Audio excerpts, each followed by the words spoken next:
on the phone line, right? You got him on hold. Lil Wayne, you there? Hey, Felicia. They don't sound like Weezy, though. No, this me, baby. I had something paused. I had something in my mouth.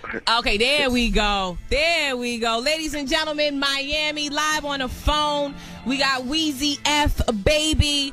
A 99 Jamz exclusive. Felicia Monet takeover exclusive. Listen, you know you got the whole entire city up in arms. You know that, right? Yeah, I heard about that. That's what I want to clear up. But do you understand with the comments that you made? For those just now tuning in, All-Star went down in Houston this past weekend, and you were at a party, your party, and you jumped on stage, and, you know, you were vibing. I'm pretty sure you had some things in your cup, and you said F the NBA, F Miami Heat, F D Wade, F Chris Bosh, and I F'd his wife. Those were the comments that you made, right? Yeah.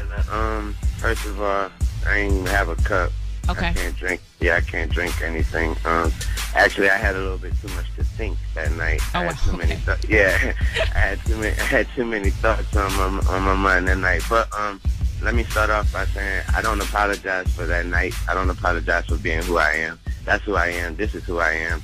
Yes, I did say those things, and only thing I do want to take back from saying that night, I said F LeBron. I didn't mean to say that because me and LeBron, we are cool, and I'm really cool with his mom, and we have a real good relationship, and that's my homie, but it just slipped out. I didn't mean to say that. So out of all the things you said that night, that is the only thing you take back. You don't take back saying that you F Chris Bosh's wife? Other than that, though, I don't take nothing back. Like I said, I don't apologize for being me. This is who I am. Now, do you want an explanation for where all that came from? Absolutely. I mean, I could definitely respect you standing by what you say, but if the only thing you take back is F LeBron, I mean, you jumped out and said you F, the next man's wife publicly. You don't feel like that's like a form of humiliation, or, is it even true? That ain't important. Actually, I was just having a conversation with Baby on stage when I said that, or whatever I said. But like I said, that was my fans in there. Mm-hmm. I wasn't on a television show. I wasn't on a radio station. Mm-hmm. I wasn't in front of nobody's video camera. I was on stage and at a mic. At whose party you said that party was again? It was a Lil Wayne party. Yes, it was. Thank you. That was my party at my party on my stage. I can say what I want, sweetie. Before we took that quick break, you said that you weren't apologizing, and the only thing that you take back would be F LeBron.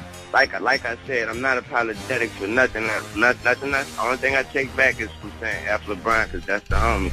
But like I said, I ain't apologetic for nothing.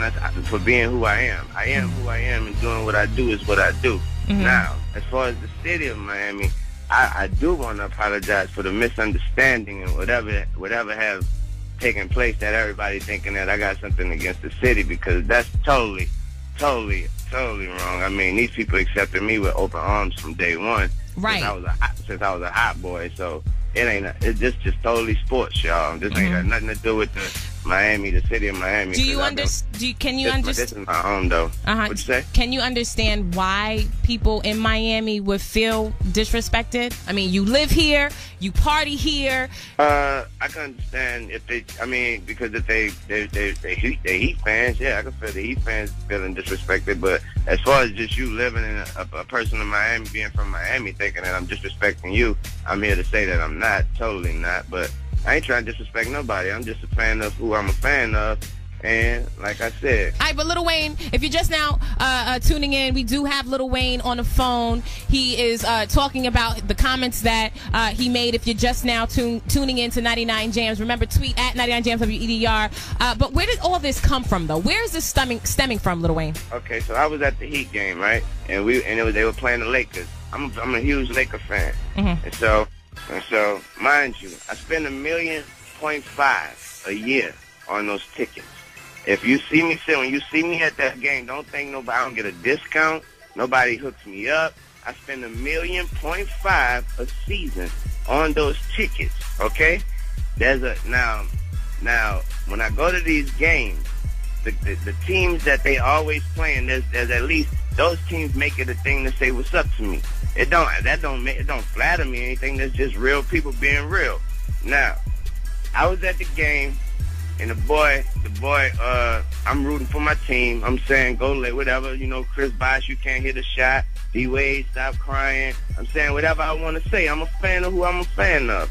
So I said, so the boy D Wade comes over there and he looks at me. I said, y'all don't F with me. I don't F with y'all. Y'all don't F with me. He looked me dead in my eyes, and his exact words was, "We don't." He didn't say I don't. He said we don't. Mm-hmm. You know what I mean? And so I said, okay. I said, well, F you then. He said, well, F you. 99 Jamz exclusive right now. Okay. So from that point on, I'm turned up. You know what I mean? From that, so now you got to understand. So now take it all the way back to, this is a person sitting on the sideline that spent $1.5 million a year to come see y'all play, and you just told him that you don't F with him. So from that point on, it's F everything about the Heat. You feel me? It's 99 Jamz, the takeover. Felicia Monet exclusive. And so what happened is, I wasn't approached by nobody. I wasn't approached by nobody telling me to get out. What happened was, I was given a tip. Somebody gave me a tip that they was about to come tell me to get out. Mm-hmm. So what I did was I took it upon myself to go around and ask them myself. I asked them, I was like, excuse me, I just heard that I was about to be put out or something. They scored it out. And the guy was like, well, what happened is we want you to, we just want to make sure you're not going to make any more obscene gestures. And I was like, obscene gestures? I don't get it. I'm a fan of who I'm a fan of. And it was like, no. There was a fan behind me that told me to sit. That was like, Lil Wayne, sit your ass down. Right. And I turned around and I shot the bird at him. But me and him was laughing. Me and the fan, we playing with each other. You know what I mean? Pause. We laughing back and forth. But the guy was like, nah, we're just going to come tell you, don't be making no obscene gestures towards no one like that. I was like, did you tell that fan anything? And he was like, yeah, we spoke to the fan as well. We told the fan, blah, blah, blah. But I said, I get it. Y'all want me out of here. And maybe I was a little too upset, and I walked out. That's what that was about. So it was voluntary? Yeah, I walked out. Because, like I said, once I was too heated, and once the homie hadn't told me he don't F with me and all that, I was too heated. So, and I already, like I said, I got a real tip from, I don't want to give who I got the tip from, but I got a real tip from somebody that knew what they were talking about. He was like, hey, I was just approached by the Beto. They approached him. The person that gave me the advice, it was like, they just approached me and told me that they're about to tell you to get out if you stand up one more time. So obviously I left. I was like, if I know I can't stand up and root for my team, then I'm about to get out of here.